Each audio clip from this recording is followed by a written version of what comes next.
নামাজের চেয়েও, রোজার চেয়েও, দান খয়রাতের চেয়েও একটা বড় ইবাদত আছে। এটা কি আমি কি তোমাদের বলবো না?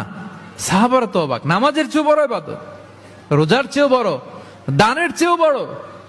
ক্বালু বালা ইয়া রাসূলুল্লাহ।